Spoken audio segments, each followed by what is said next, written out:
ഗുരുവായൂരപ്പന് ഭക്തന്റെ വിശേഷ വഴിപാട്. 37 പവനോളം തൂക്കം വരുന്ന കല്ലുകൾ പതിച്ച സ്വർണ്ണ കിരീടമാണ് തിരുപ്പൂരിലെ വ്യവസായി രാജൻ പി നായർ ഗുരുവായൂർ ക്ഷേത്രത്തിൽ കാണിക്കയായി സമർപ്പിച്ചത്. സമർപ്പിച്ച കിരീടം ചാർത്തിയാണ് ഇന്ന് ഉച്ചപൂജ നടന്നത്. ഗുരുവായൂരപ്പന് വഴിപാടായി 37 പവനോളം തൂക്കം വരുന്ന സ്വർണ്ണ കിരീടം സമർപ്പിച്ച് ഭക്തൻ.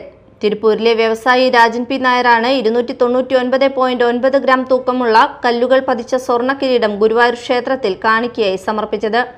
സോപാനപ്പടിയിൽ നടന്ന ചടങ്ങിൽ ദേവസ്വം ഭരണസമിതി അംഗം സി മനോജ്, ക്ഷേത്രം deputy administrator M Radha, assistant manager M Haridas, വഴിപാടുകാരനായ രാജൻ പി നായരും കുടുംബാംഗങ്ങളും ഭക്തരും പങ്കെടുത്തു. സമർപ്പിച്ച സ്വർണ്ണ കിരീടം ചാർത്തിയാണ് ഇന്ന് ഗുരുവായൂരപ്പന് ഉച്ചപൂജ നടത്തിയത്.